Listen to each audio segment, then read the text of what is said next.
Olá pessoal, tudo bom? A paz do Senhor Jesus. Eu sou o pastor Silvio Luiz Azevedo, presidente regional das Assembleias de Deus, Ministério Shalom de Ponta Grossa. Também sou reitor do Instituto Teológico Shalom, órgão oficial das Assembleias de Deus, Ministério Shalom. Nós vamos iniciar nesta primeira aula a nossa primeira disciplina, Bibliologia. E nós vamos hoje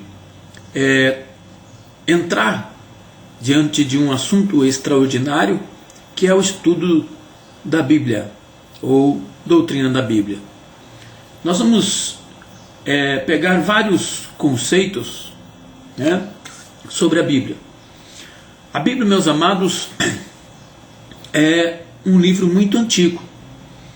Ela é o resultado de longa experiência religiosa do povo de Israel. É o registro de várias pessoas em lugares diversos, em contextos diversos. Acredita-se que tenha sido escrita ao longo de um período de 1.600 anos por cerca de 40 homens das mais diversas profissões, origens, culturas e classes sociais. Os cristãos acreditam que estes homens escreveram a Bíblia inspirados por Deus e por isso consideram a Bíblia como a Escritura Sagrada. O apóstolo Paulo, ele narra: toda a Escritura é divinamente inspirada e proveitosa para ensinar, para corrigir, para redarguir. Então, meus amados, no entanto, nem todos os seguidores da Bíblia a interpretam de forma literal. E muitos consideram que muitos textos da Bíblia são metafóricos, ou que são textos datados que fizeram sentido no tempo em que foram escritos, mas foram perdendo seu sentido dentro do contexto da atualidade. Isto é o que muitas pessoas têm a palavra de Deus, mas a Bíblia nos narra que ela se renova a cada manhã. É um livro vivo, eficaz e que dura para todo sempre. Para a maior parcela do cristianismo, a Bíblia é a palavra de Deus.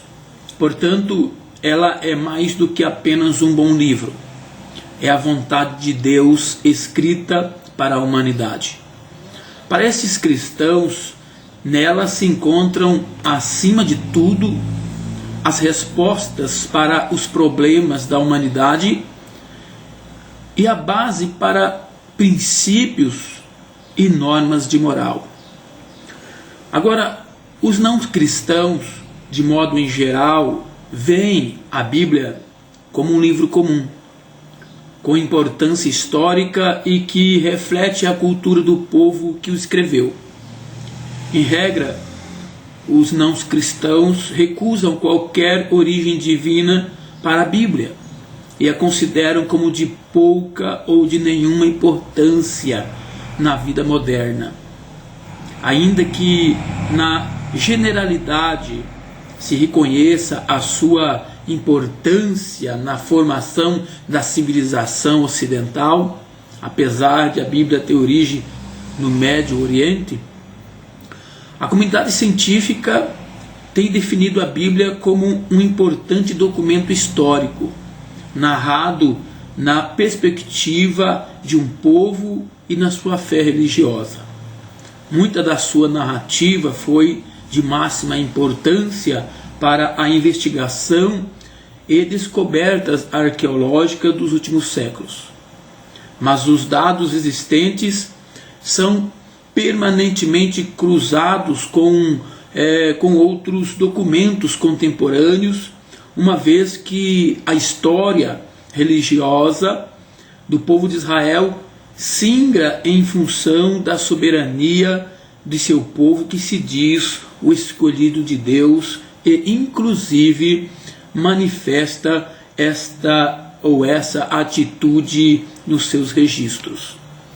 Agora, independente da perspectiva que um determinado grupo tenha da Bíblia, o que mais chama a atenção neste livro é a sua influência em toda a história da sociedade ocidental e mesmo mundial. Face ao entendimento dela, nações nasceram.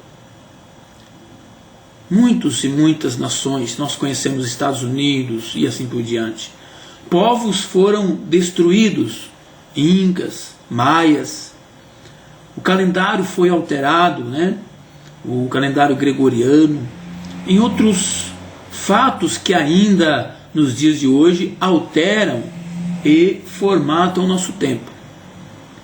Sendo também o livro mais lido, mais pesquisado e mais publicado em toda a história da humanidade, boa parte das línguas e dialetos existentes já foram alcançados por suas traduções. Por sua inegável influência no mundo ocidental, cada grupo religioso oferece a sua interpretação, a cada qual com compreensão peculiar. Agora, os idiomas originais da Bíblia. Foram utilizados 3 idiomas na escrita dos diversos livros da Bíblia: o hebraico, o grego e o aramaico. Em hebraico consonantal foi escrito todo o Antigo Testamento, com exceção dos livros chamados deuterocanônicos e de alguns capítulos do livro de Daniel, que foram redigidos em aramaico. Em grego comum, além dos já referidos livros deuterocanônicos do Antigo Testamento, foram escritos praticamente todos os livros no Novo Testamento.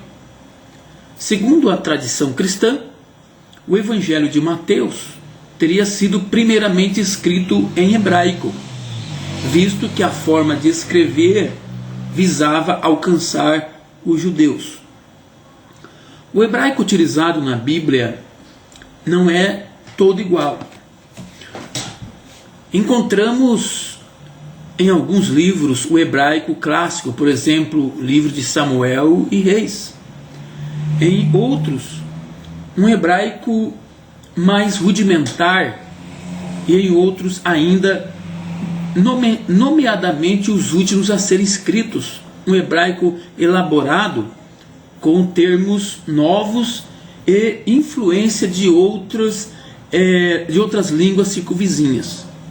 O grego do Novo Testamento, meus amados, apesar das diferenças de estilo entre os livros, corresponde ao chamado grego koiné, né? Isto é, grego comum, né? Ou vulgar, em oposição ao grego clássico, o segundo idioma mais falado no Império Romano. A primeira tradução latina da Bíblia foi a Vetus Latina, baseada na Septuaginta, e portanto contendo livros não incluídos na Bíblia hebraica. Você sabe o que é Septuaginta? Vamos ver.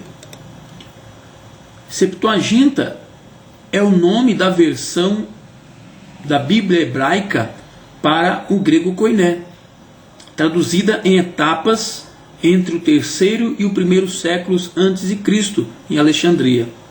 Dentre outras tantas, é a mais antiga tradução da Bíblia hebraica para o grego, língua franca do Mediterrâneo Oriental, pelo tempo de Alexandre o Grande.